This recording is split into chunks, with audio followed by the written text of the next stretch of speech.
agradecida pelo convite. É sempre bom, né, voltar aos lugares que eu já estive aqui, né, para outros eventos. E vocês estão fazendo um evento de física. Quando me convidaram, eu digo, olha, mas eu trabalho na área de ensino.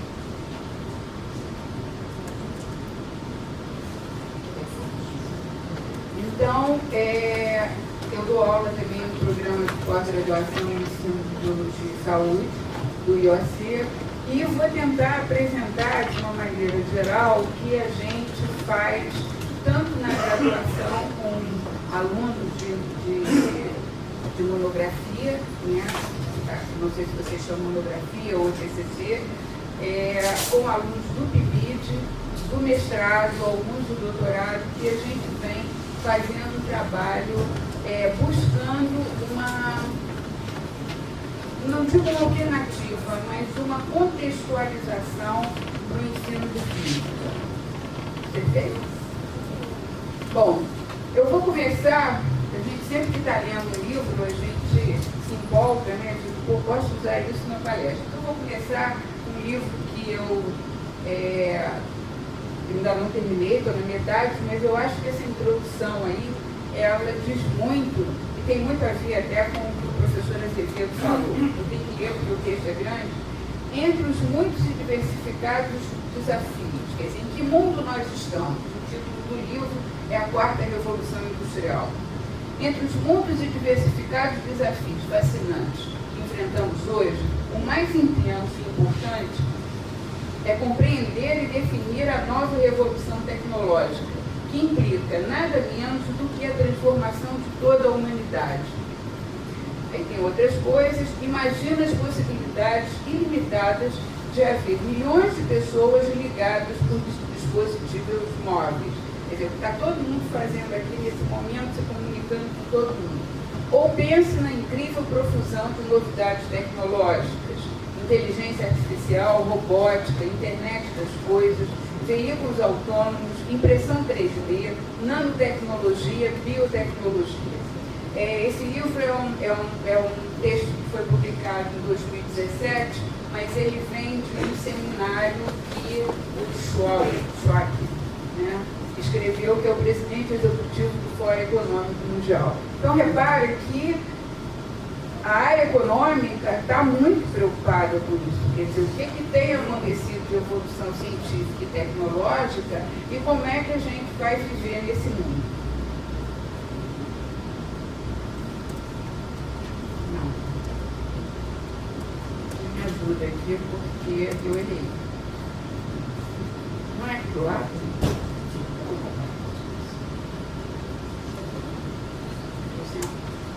Você... Bom, então, sem óculos é um pouquinho mais assim. Aí a gente está preocupado, né? Estamos preocupados todos com o ensino. E no dia 22 de setembro, saiu um caderno especial na Folha de São Paulo, com dados estatísticos, onde diz o seguinte: o ensino de má qualidade acentua a desigualdade e violência do país. Menos de 50% dos alunos se formam no prazo esperado. Isso na área de física, não há curso de licenciatura ou bacharelado em física que se forme num período normal, né? Porque pode acontecer em outras áreas, mas na física isso daí é bem presente e certamente a gente não estamos sozinhos, porque aí está falando do ensino como um todo. E tem um outro também, questão de jovens em cursos universitários. Percentagem de jovens em cursos universitários em 2016. O Brasil está aqui com 22% só. Bom, tem outros dados. Então, o que os nossos jovens estão fazendo? Os nossos jovens, eu vou chamar aqui, esse quadro também é do MEC, do Movimento Todos pela Educação. Onde estão os jovens de 15 a 17 anos? Bom, se eu falo em formação em física, eu estou falando em ensino médio, eu estou falando de jovens que estão começando a lidar com essa disciplina. Somente 62% estão no ensino médio, que seria a faixa correspondente a um jovem fazer o seu ensino de acordo com a faixa etária. 19% estão no ensino fundamental, 9% nem estudam e nem concluíram o ensino médio. Esse é um problema muito sério, esse dado não é um dado tão recente, quer dizer, ele aparece no jornal, mas esse aqui é o conhecido como nem, né? Ele nem estuda e nem trabalha. Aonde que ele está? Somente 6% concluíram o ensino médio, então são os que são mais avançados, 2% estão no ensino superior, e dos que concluíram o ensino médio, nós temos, e aí vem para a questão do conteúdo, nós temos 27,5% tem aprendizagem adequada em português, e somente 7,3% tem aprendizagem adequada em matemática. Então, reparem o contraste, né, do que o Fórum Econômico espera e como é que está a nossa situação.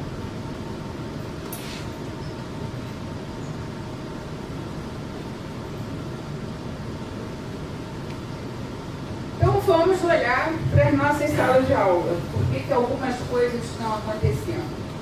E aí eu pergunto a vocês que estão fazendo física, todo mundo aqui está fazendo física? Alguém fora da área de física? Não. Você é de que área? Bom, na área de exatas. Quem daqui teve aula diferente desses modelos? Estou botando um professor virado para o quadro negro, botando lá os gráficos, um outro desenhando no quadro, um bloco com a velocidade de 5 metros por segundo, com uma mola, e o outro tem aqui diferentes posições desse carrinho e uma tabela. Alguém teve um ensino muito diferente desse? Pois é. Como é que a gente vai chegar àqueles, ao que o Fórum Mundial está pedindo? Qual é a distância que nós estamos?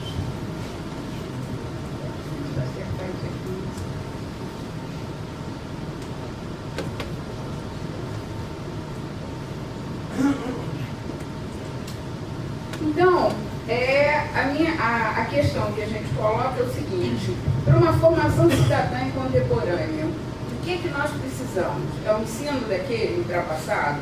É um ensino tão dogmático como aquilo? Nós precisamos de um bom ensino e uma estabilidade familiar financeira. O familiar significa uma coisa muito mais ampla do que só, né, a casa da gente. O familiar é esse entorno. E que tenha uma estabilidade financeira, quer dizer, que as pessoas possam ter 4 alimentações por dia, tenha uma casa, tenha os aparelhos médicos e tenha um emprego, né? Eu não sei se eu posso falar isso no ano que vem, mas enfim, esse ano ainda posso, se ninguém estiver me filmando. A gente tem que falar isso, né? Não está filmando.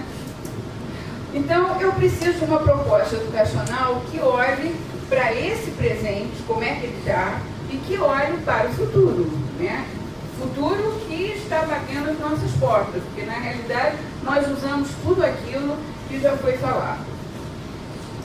Qual é o nosso desejo? Primeiro, investimento, para ter um bom desenvolvimento científico e tecnológico, com alunos capazes. Eu preciso de investimento em ciência, tecnologia e educação. Eu preciso de uma formação adequada e continuada de professores. Eu preciso de melhoria das condições de ensino. Preciso de melhores propostas curriculares. Eu preciso de um engajamento dos estudantes numa proposta educacional que lhes permita enfrentar um novo mundo com mais competência e criticidade. Quer dizer, eu preciso de uma pessoa contemporânea, crítica e que tenha condições de manipular e criar tudo o que é necessário para a sociedade. E aí, abrindo as portas para esse ensino, né, eu vejo a minha sociedade, eu preciso que alguém controle tá? Estamos controlando. Eu preciso olhar para essa sociedade que está, né, permeada de ciência, tecnologia, política, ética, educação e meio ambiente. Eu não posso olhar para o ensino desgarrado dessas questões como um todo. O que é possível fazer com a pesquisa em ciência e tecnologia e a pesquisa em ensino de ciências para melhorar o ensino e a aprendizagem da sala de aula? Então, aqui eu coloco a seguinte questão. O que nós falamos é que ciência e tecnologia está sendo desenvolvida, que a sala de aula ela continua como há 50 anos atrás. A gente tem uma área de ciência e tecnologia muito bem desenvolvida no mundo inteiro e nós também fazemos parte disso. O Brasil não está lá na rabeira, está médio, né? Temos bastantes publicações em diferentes áreas. E existe uma área que é da pesquisa e ensino, que também é financiada, que também tem suporte. O que isso está fazendo para que a gente tenha uma sala de aula modificada? Considerando que essa ciência e tecnologia, ela avança a cada dia. Quer dizer, se nós pensarmos, né, vocês são jovens, pensarem no ensino médio de vocês, mal vocês chegaram no século XX. Pensando lá nos 10 anos, né? Mal chegaram. Se tocaram em alguma coisa. Mas a gente não chega a isso. E a gente está num mundo muito mais avançado. Um lugarzinho que mexe. Não mexe.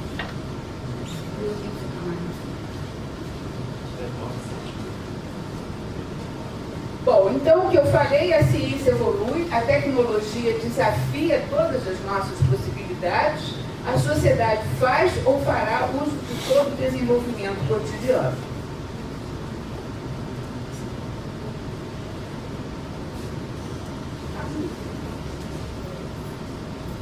Então a gente tem carro elétrico hoje, já se fala, quer dizer, os governos já estão preocupados com essa questão da poluição dos combustíveis, os carros elétricos já estão sendo fabricados em vários países mais massivamente. A gente tem a lâmpada de LED, né? Não se compra mais lâmpada de filamento, não se ensina LED no ensino médio, né? Está começando a se pensar nisso, ou em alguns livros tratam disso. A gente tem trem de orientação e a gente tem energias alternativas.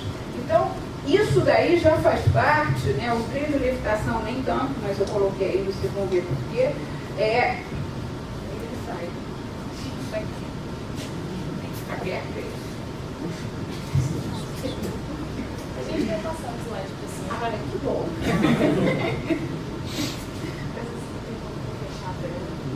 Deve ser.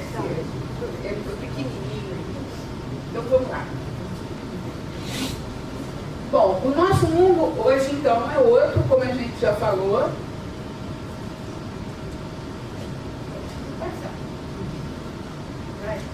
A gente trabalha, né, com materiais supercondutores, a gente também trabalha com materiais radioativos e a gente trabalha com diferentes, quer dizer, a sociedade, né, já está impregnada desse conhecimento.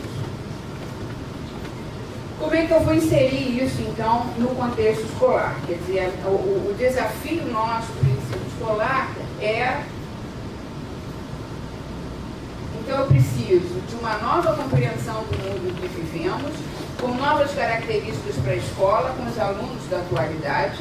Eu preciso de novas metodologias de ensino, eu preciso dar uma inserção nas novas tecnologias em sala de aula e proporcionar uma nova relação entre professor e aluno. Não mais o professor virado, né? Eu coloquei aquele primeiro quadro, que era o professor que vira para o quadro negro e sequer olha para os alunos.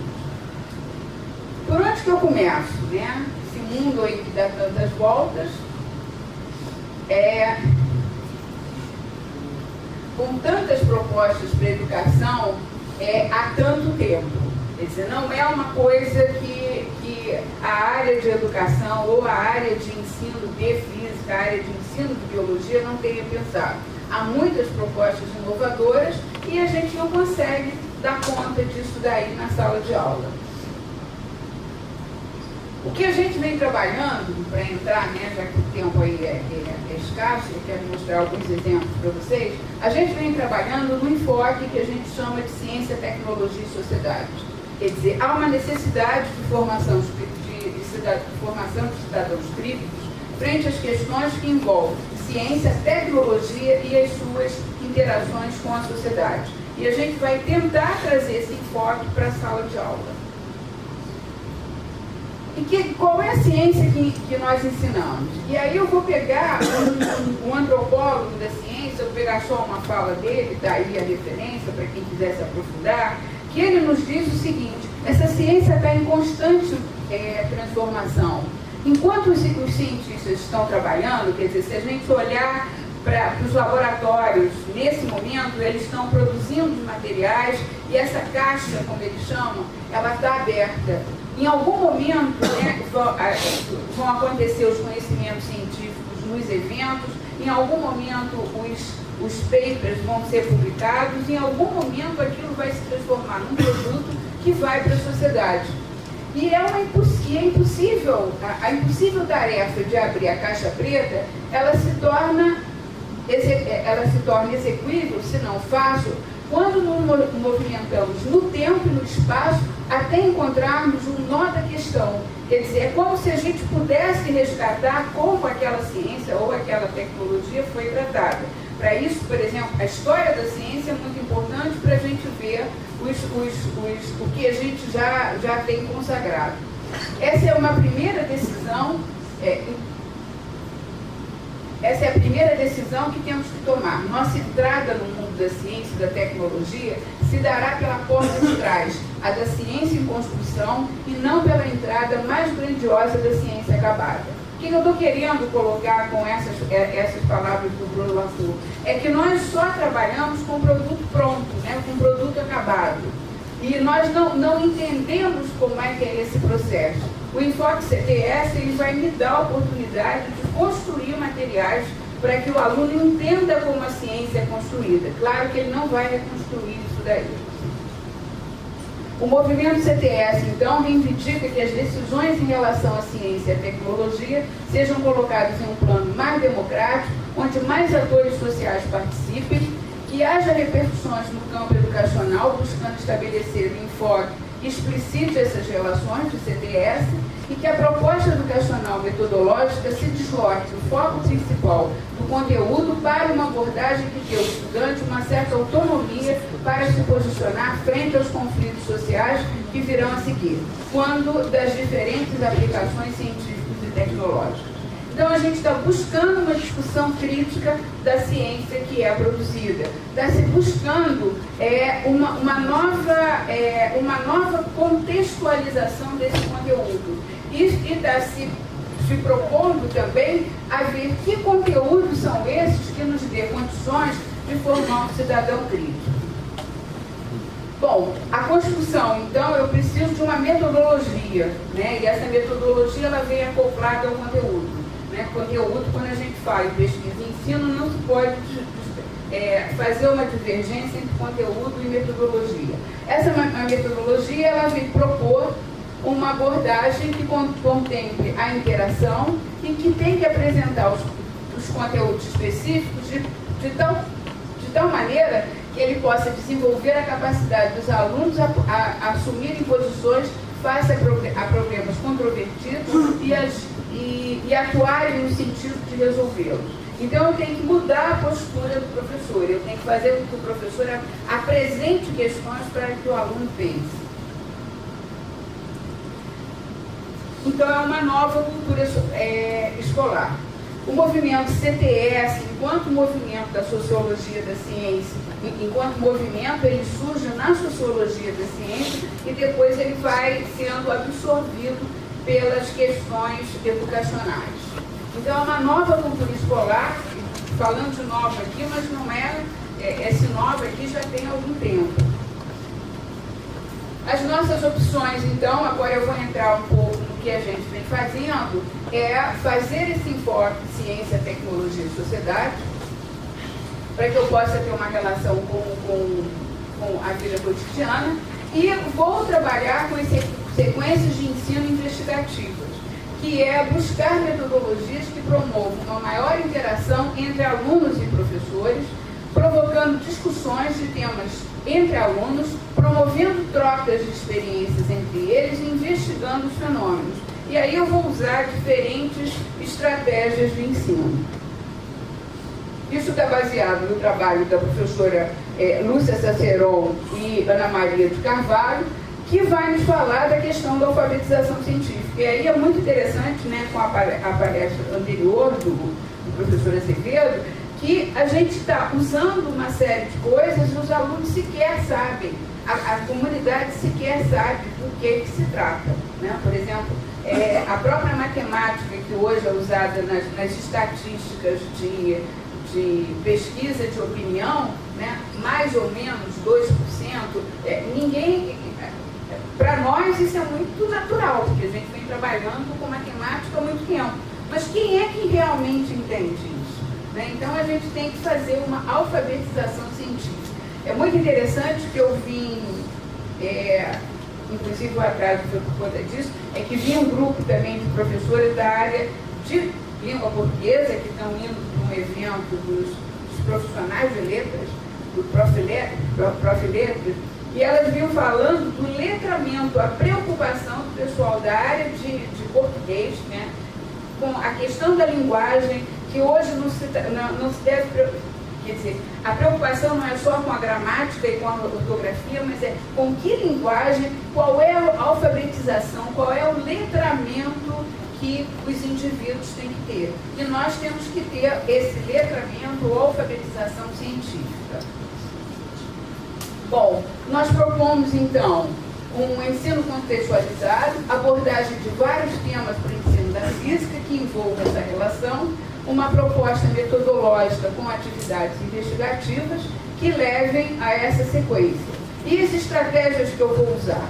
Pode ser em laboratório aberto, pode ser em jogos, pode ser em RPG, histórias de suspense, histórias em quadrinho, textos de história da ciência. Quer dizer, eu vou criar vários tópicos do ensino de física usando essas estratégias, usando o enfoque CTS e propondo que todas essas estratégias me deem a oportunidade da troca de informação, da troca de argumentação entre alunos, nos grupos de alunos, entre aluno e professor e entre os diferentes grupos colocados em sala de aula. Então, aí eu vou começar a fazer, eu vou deixar rodar um pouco o material. Em algum momento a gente fez esse livro, quem tiver interesse, ele está online. O que nós aprendemos nessa trajetória? Como é que a gente vai construindo isso? Né? Como eu falei, são trabalhos baseados na licenciatura e na pós-graduação. Conforme a gente vai trabalhando com os alunos, eles vão trazendo os temas de interesse, os temas de física de interesse. Eles sabem que tem que buscar alguma coisa relacionada à ciência, à tecnologia e à sociedade. E eles vão colocar de que maneira eles querem trabalhar. Então, nesse livro, a gente tem cerca de 11 tópicos, que são tópicos de monografia ou monografias de final de curso, de dissertações, e tem uma de doutorado. Posso passar aí, ou depois vocês vêm aqui, não sei o que vocês querem fazer. Deixa passar, mas só não posso deixar aqui.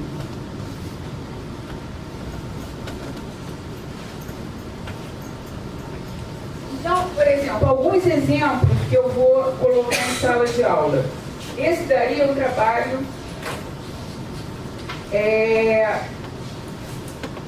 de um aluno de mestrado, parte desse trabalho, que ele coloca o seguinte: ele vai trabalhar com material que eu posso passar depois. Ele vai trabalhar, ele foi aplicado numa escola pública federal. Ele quer trabalhar unidades de medidas. Esse artigo está publicado na Física na Escola. E ele apresenta o seguinte: olha, tem um supermercado e eu quero ver se esses preços estão razoáveis. Ele passa no outro supermercado perto da região da escola e os alunos têm que fazer as diferentes transformações. O que acontece? Por exemplo, vou pegar um exemplo aqui, isso aqui é um barbeador. A unidade a validade do barbeador não está na data, está na área percorrida que ele pode fazer. O macarrão não está em massa, ele está em comprimento. E aí vocês vão ver como é que esses alunos trabalham. Um problema concreto da sociedade, né? Não é um problema contemporâneo, mas é um problema que é necessário fazer a discussão das unidades, senão, né, vocês acabaram de ver o problema do IMEC, se não sabe unidade, não vai conseguir trabalhar com ciência e tecnologia. E ele começar a fazer essas discussões com o material que a gente dá, né, e o material de supermercado. E eles têm. Esse folder aqui, por exemplo, já falando em termos de sala de aula, ele leva cerca de... Eu vou passar também aqui para vocês irem vendo. Vou começar sempre por aqui. Por aí. Esse aqui tem outro. Ele leva mais ou menos pelo menos 2 dias, porque os alunos têm que fazer contas, tem que entrar na internet, pode consultar, não tem problema. Quer dizer, essa discussão entre eles para saber qual é exatamente o padrão que eles vão usar, né? Essa daqui, por exemplo, em que unidade vai estar, a banana em que unidade vai estar, e comparar os preços. Então ele tem o que ele conhece de supermercado, onde ele vai, e no folder que está sendo dado, e o que esse professor apresenta como um supermercado novo, com novas unidades. Esse é o tipo de trabalho, eu trago ele primeiro porque ele é um trabalho mais antigo e a gente tem várias experiências em diferentes escolas, com diferentes perfis. Se você vai para uma escola onde você tem classe média e você tem alunos, por exemplo, que trabalham também, ele facilmente identifica aonde está sendo vendida e ele compara, ele tem uma noção de preço. Um professor do grupo aplicou isso numa escola top, AA. Né? Os meninos não tinham entrado nunca no supermercado, nunca tinham comprado nada. Né? E aí é muito interessante, porque aí é uma outra discussão. Né? A discussão muito mais social, quer dizer, mas não tem que comprar mais barato? Ah, professora, eu sei lá onde é que compra, né, professor? Onde é que compra lá em casa? Deve comprar no que entrega, em alguma coisa. Quer dizer, não há essa questão de contextualização, que para ele pouco importa quanto custa, qual é a tecnologia, qual é a unidade que está sendo utilizada.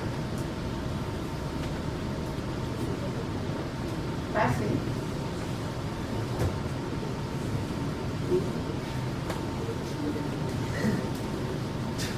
Passou super.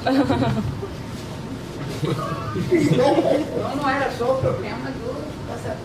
Bom, aqui, esse aqui é um trabalho do PIBID. Esses dois são do PIBID. Tá? Na mesma escola, na Escola Pública Federal. Esse aqui vai trabalhar com movimento circular, onde os alunos vão se posicionar, quer dizer, aquela ideia de festa junina, né? A gente faz aquela coisa que chama de roda viva, para que eles tem um que fica fixo e os outros vão rodando. E aí, conforme eles vão circulando, a gente vai discutindo quem é que tem que correr mais, quem é que está mais próximo do centro, enfim, está se discutindo velocidade angular, velocidade escalar, em cada um tem um determinado raio. Dá uma confusão na escola, né? É uma metodologia que é confusa, porque os alunos têm que sair de sala, tem que ter um pátio, e cada roda dessa, eles vão tirar algumas unidades, eles vão tirar algumas medidas e vão discutir como é que isso ocorre. Isso daí depois vai ser aplicado, vai ser sistematizado, vai ser trabalhado em sala de aula. As aplicações, né, de movimento circular estão sendo colocadas no momento que esse evento está acontecendo e não simplesmente um desenho no quadro negro. Então, é um trabalho bem ativo. Aquele lá é um campeonato, chamado Campeonato Internacional de Catapultas, internacional porque não tem ninguém, não botaram esse nome para os alunos se entusiasmarem. O que aconteceu? O aluno tinha que construir o seu instrumento. Tá? E no que ele constrói, ele constrói antes desse concurso, ele começa a discutir qual é a abertura que ele tem que fazer, qual é o objeto de lançamento, qual é o alcance. Enquanto está acontecendo essa construção do material, tem toda uma discussão desse suporte que o professor vai dando com leituras e vai organizando o que ele quer discutir com os alunos depois de física. Eu trouxe esse material daqui, esse é um material também de movimento circular, que a gente também hoje tem, a questão da inclusão. Então também tem materiais para deficientes visuais. Esse daqui são canaletas com contas diferentes para alunos cegos para discutir corrente elétrica e para discutir circuito. Pode passar? Como eu falei, as estratégias são totalmente diferentes. Então, chega um aluno e quer fazer um jogo de tabuleiro. Vocês podem imaginar que jogo de tabuleiro era a minha infância, tem algumas décadas atrás, né? Então ele vai buscar qual é a regra, o que ele tem que construir, e ele é um trabalho de monografia de final de curso, e ele quer botar cada etapa dessa. Eu digo, não, mas cada etapa dessa não pode ser acertou e passa para frente, né? Com jogos é mais ou menos isso. Você acertou qual é a casa, você passa. Não, você tem que ter um desafio. A atividade investigativa vem em cada quadrado desse, que tem experimentos por trás disso. Então o aluno tem que fazer a experiência, ele tem que vencer para ele concluir esse jogo. Um outro aluno, isso aqui é uma dissertação de mestrado, ele é um jogador de RPG.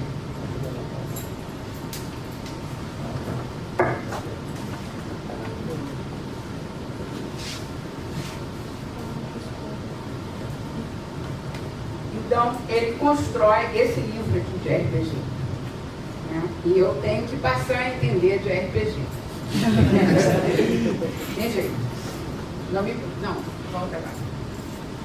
Ele cria personagens, ele cria história, ele vai trabalhar com mecânica e eletricidade, com nomes de jogos e com personagens. É um mestrado profissional, e isso aqui é o produto do aluno, e essa história. Tá? Ele arranja uma pessoa para desenhar, claro, né? Ele não sabia desenhar, mas toda essa regra ela é testada. E aí ele tem que testar entre os participantes do grupo. Ele já levou para um simpósio de ensino e está levando agora, em novembro, tem um simpósio, uma jornada de jogos e games em Foz do Iguaçu, ele está levando para fazer essa oficina. E é o tipo de jogo que leva algum tempo. Por que a gente está encarando isso, né? Quer dizer, eu falei de ciência, tecnologia e sociedade. Esse aqui é um jogo, são jogos. Mas o que isso tem a ver com o que a gente está propondo? Tem a ver com essa metodologia investigativa. Ele tentou fazer o RPG, eu questionava ele se era uma atividade investigativa, o aluno. Ele me provava que era, eu queria saber aonde estava a questão para discutir. Então, quem conhece RPG sabe que são várias etapas a serem trabalhadas para que ele consiga fazer isso. Tem só 5 minutos, isso? 15. Ah, então dá. Eu só estou trazendo os exemplos para a gente discutir, porque, por favor. Bom, ali é um outro trabalho, movimento pequenos corpos do sistema solar, e ele é um blogueiro, né? Então ele quer usar o blog. Então pode usar o blog, mas qual é o assunto que você vai discutir? Aí eu quero fazer um assunto sobre astronomia. Eu digo, olha, mas astronomia você tem vários sites, está tudo pronto. Então esse trabalho, ele entra em sites que têm dados do momento, para que façam alguns cálculos de rotação, enfim, tem todo um trabalho, mas aí já é uma estratégia de ensino diferente. Por outro lado, a gente também está trabalhando em institutos federais que estão próximos, por exemplo, de Itaguari, que tem a Nuclep, que tem, e esses alunos fazem parte de um ensino tecnológico. Então, fazer um trabalho com a física das radiações, ele proporciona a esses alunos uma inserção no que eles podem vir a trabalhar depois. E uma inserção no que está ao redor deles, quer dizer, as indústrias que estão ao redor deles. Aqui é um lançamento de bolas, né? Mas trabalhando com instrumentos, com máquina fotográfica, com fotografia estroboscópica e depois usando tecnologias inovadoras para a sala de aula, onde a coisa não é só colocada num gráfico ou é só colocada em sala de aula e num laboratório. Vai-se para o pátio, faz uma competição, se fotografa, se marca e depois vai trabalhar também em sala de aula, sempre com um desafio. Aqui é uma disputa entre as meninas para ver qual chutava a bola mais rápida, né? Então parece uma brincadeira, mas é uma brincadeira que tem etapas e tem coleta de dados, e esses dados são analisados. Bom, um outro desenha história em quadrinhos, né? Então tem aqui, eu já faço essas pranchas.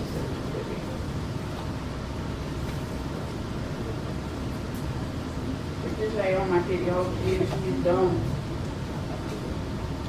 para fazer. Vou passar aí. Ele desenha, então ele fez a monografia, depois ele fez a dissertação. No doutorado dele, ele faz uma coleta de dados muito mais apurada, né? E ele vai trabalhar com ótica.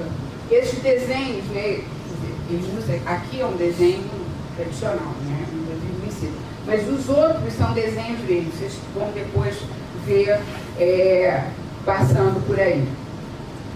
E sempre com uma pergunta: por que não se trabalha com as histórias em quadrinhos já existentes? Porque as histórias em quadrinhos, muitas vezes, elas dão a resposta da física. E aqui a gente não coloca as respostas, ele procurou não colocar as respostas nos quadrinhos, levantar as questões, e sempre tem uma frase para que os alunos possam comentar depois. Chegamos aqui, esse trabalho foi aplicado semana passada, agora estou trazendo dois trabalhos que acabaram de ser aplicados. Aquele lá é do PIBIT, de sócios mortais, e depois ela tem toda uma competição com queda de ovos, ver o que quebra, tem todo um trabalho de colisão. E aqui é um trabalho de energia solar, porque a gente está preocupado com as energias renováveis, né? Então há uma ideia de se trabalhar, já se trabalhou energia nuclear, já se trabalhou com energia hidráulica, energia das marés, por isso eu apresentei aquele das marés, com energia nuclear. Agora está saindo um trabalho de energia solar. Uma das atividades desse mestrado é fazer a construção do forno, foi ele que fez, mas ele leva para os alunos discutirem, está vendo? Esse tipo de metodologia, né? Quer dizer, os alunos vão para o pátio e aí nessa aula, é uma aula de 1h30 mais ou menos, dá para os alunos, além de outras coisas, eu estou dando recorte em cada grupo, aquecer um pão com queijo, banana e ainda esquentar uma água para fazer um café. Então eles fazem o lanche deles baseado nesse forno solar. A construção do forno solar, gente, ela acontece, ela é antiga, ela não é uma inovação. A inovação vem pela discussão ao redor desse trabalho e outras questões que são colocadas, né? Quer dizer, se pode fazer fora de sala de aula, mas tem toda uma contextualização para que isso ocorra. Bom, então essa é uma perspectiva de enculturação científica, quer dizer, é trazer alguma coisa que o aluno possa contextualizar, ou jogar, ou num jogo, ou numa visita, ou aquela de radioatividade, é a visita à NUCLEP, com técnicos da NUCLEP. A nossa perspectiva é de enculturação científica. O entendimento das relações existentes entre ciência, tecnologia e sociedade, a compreensão da natureza da ciência, dos fatores éticos e políticos que circundam essa prática. Então, em vários momentos se pode discutir isso. Quer dizer, não é só uma atividade ilustrativa, é uma atividade que possa vir trazer elementos para se discutir os conceitos científicos. Isso daí nos leva para que eles entendam que a cultura científica tem suas regras, valores, linguagem próprios, é muito mais que um conjunto ordenado de conteúdos e teorias que é preciso discutir, compreender e relacionar fenômenos científicos e tecnológicos de forma crítica e consistente no mundo contemporâneo. Tá? O objetivo disso daí através também, quer dizer, não são trabalhos isolados, são trabalhos que são discutidos em grupo, a gente faz reuniões periódicas, claro que depois que ele termina, ele também vai trabalhar em outra coisa, mas sempre tem um grupo que está discutindo dentro da universidade. O que procuramos fazer é uma maior interação entre alunos e professores com essas metodologias interativas, porque a cada momento ele pode trocar opiniões, ele pode discutir, ele pode argumentar, quando ele está construindo a catapulta, ele está discutindo com os colegas o que ele deve colocar, se é um elástico, se é uma mola, o que ele vai fazer. Isso daí representa um conhecimento científico que vai sendo incorporado. Perguntas bem elaboradas, colocar problemas para alunos resolverem, investigarem, discutirem, argumentarem, interagirem. Uma indicação de pesquisas de tal modo que a complementação dos conteúdos escolares se faça por interesse dos alunos. Há onde procurar e achar tudo, né? E aqui eu queria colocar o seguinte, é uma discussão de que conteúdos a gente tem que dar, né? O que a gente corta? Sabendo que hoje se pode consultar videoaulas, internet, textos, quer dizer, a gente tem uma gama de meios de comunicação onde a gente pode fazer com que o aluno interessado ele procure. E o que nós falamos sempre, né, com o grupo como um todo, professor, fale menos. Seus alunos sabem falar, seus alunos sabem argumentar. Coloque uma boa pergunta que eles vão conseguir argumentar e construir alguma coisa. Proponha mais, ouça mais eles. Como é que a gente sabe? Aí vocês vão perguntar, bom, mas tudo bem, fez isso, e aí como é que... Uma das coisas que nas escolas, né, de conteúdo normal tem que fazer é fazer a prova, né? E aí os professores, depois de construir isso tudo, por exemplo, esse RPG, no final ele achou várias questões que já tinham caído em vestibulares ou Enem, ele deu para os alunos e os alunos estavam dando conta disso daí. Mas uma das coisas que a gente faz, né, na metodologia de pesquisa é ver qual é a linguagem que os alunos estão usando, como é que eles estão construindo esse conhecimento. Então, na hora da aplicação, esses grupos, né, aí é um trabalho de pesquisa, não é um trabalho comum que vai para a sala de aula, é botar um gravador, depois transcrever e analisar como é que eles falaram para saber se houve realmente uma construção crítica daquele conhecimento. Esse é um tipo de material que nos dá para entender como você vai construindo questões mais investigativas para os alunos.